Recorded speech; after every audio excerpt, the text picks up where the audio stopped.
wants to take off 22 right up to 10,000. This is Edwards Air Force Base in California. Dawn breaks over the desert as a strange aircraft taxis onto the runway. Its nose stretches an unprecedented 11 m, nearly a third of its entire length. Where other planes have a cockpit, this one doesn't appear to have any windows. Since the early days of supersonic travel, one major problem has remained unsolved. Something no one has even attempted since the tragic story and retirement of the Concorde. Breaking the sound barrier without the boom. No one, that is, except NASA. Behind closed doors, their top engineers have been secretly working on a highly advanced aircraft. The mission: build a supersonic jet without the explosive sonic boom. Hey, I'm your host, Regis, and today we're uncovering how NASA has been secretly developing the most advanced supersonic jet.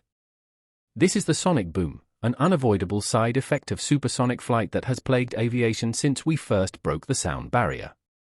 In 1947, Chuck Yeager proved that humans could actually fly faster than the speed of sound. But that achievement came with a price. A thunderous explosion that would follow every supersonic aircraft. The sound was so powerful that it shattered windows and scared livestock from miles away because people came in with all their complaints.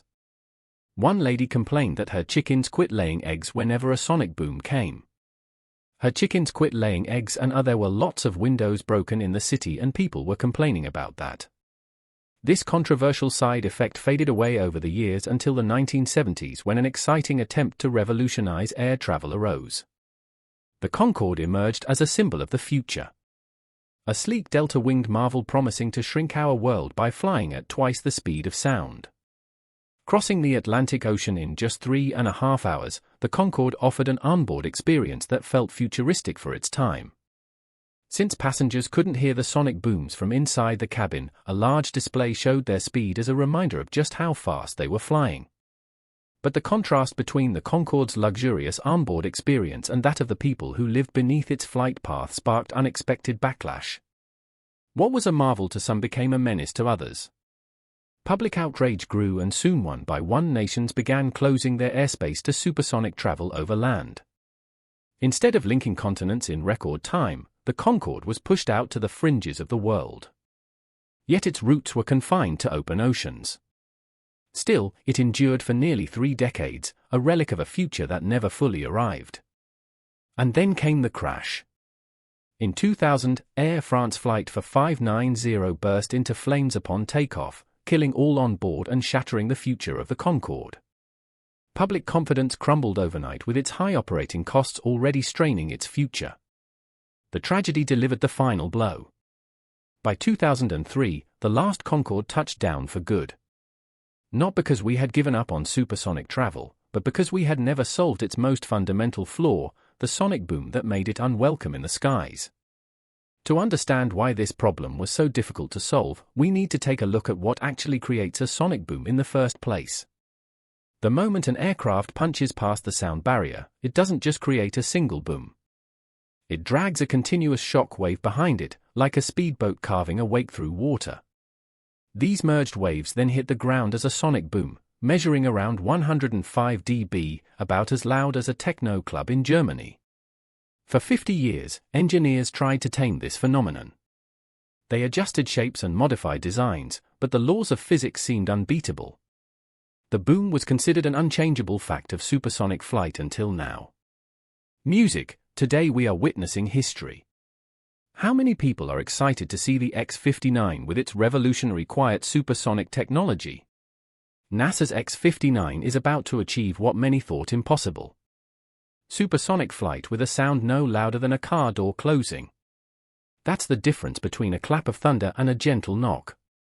A reduction of 105 dB to just 75. But achieving this meant completely rethinking everything we knew about aircraft design. To understand how engineers actually accomplished this, we need to go back to the drawing board.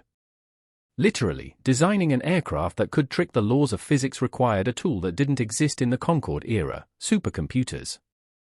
At NASA's Langley Research Center, engineers started with a fundamental question. How do shock waves actually behave around an aircraft? Using specialized wind tunnels, they made an important discovery. shock waves were not just single events, but formed at multiple points across an aircraft's body.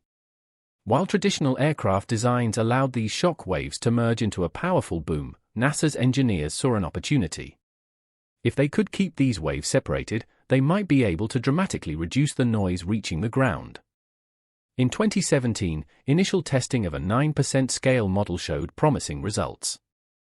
Using advanced flow visualization techniques, engineers could actually see how different shapes affected shock wave formation. This was, to put it mildly, a game share. Through countless computer simulations, engineers refined every curve and angle. Each iteration was tested virtually, allowing them to predict how subtle changes would affect the aircraft's sonic signature. The wind tunnel tests used specialized imaging called Schlieren photography, which made shock waves visible. This allowed engineers to verify their computer models and refine the designs further.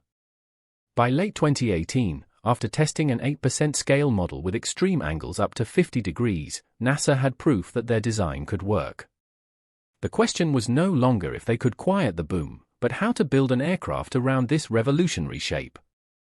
The answer would push manufacturing technology to its limits and force pilots to completely rethink how they fly. What you're looking at might seem like a mistake. An aircraft with proportions so unusual even experienced test pilots questioned its feasibility. As a test pilot, the first time I looked at the design, I went, really had some questions about that. The most striking feature is its nose. Stretching an incredible 11 m, which is larger than a school bus, 1/3 of the aircraft's total length. But this shape isn't just for show. It's about shaping the ripples it leaves behind. At supersonic speeds, air actually behaves a lot like water.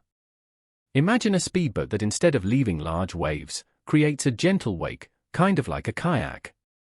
The long nose helps the aircraft to slice through the air so that the shock waves gradually diffuse along the body, reducing the impact of the sonic boom. But this unique nose design created another problem, one that would force engineers to completely reimagine how pilots fly supersonic aircraft. But before we solve that mystery, there's another unusual feature that catches the eye. Unlike traditional aircraft with engines under the wings, the X-59's engine sits on top of the fuselage. Now, this isn't just different for the sake of being different. By placing the engine on top, engineers found that they could shield the ground from additional shock waves. Now, let's talk about one of the most puzzling things about the X-59. The cockpit is not at the front of the aircraft. So, how do you fly a jet when you can't see what's in front of you? Well, the solution is something straight out of science fiction. Because this particular jet has no regular way to look forward, NASA placed ultra-high-definition cameras for external viewing.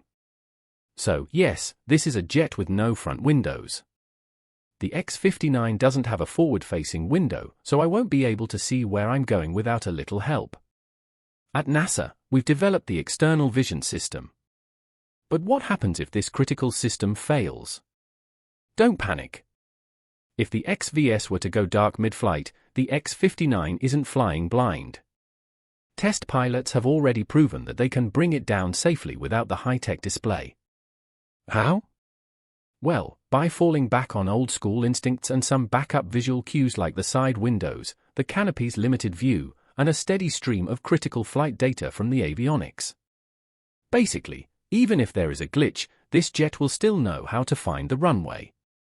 But the challenges don't end with visibility. When you're breaking the sound barrier, even the air itself becomes your enemy. Static electricity builds up on the aircraft's surface enough to interfere with sensitive electronics. The solution, a special anti-static paint with Teflon-like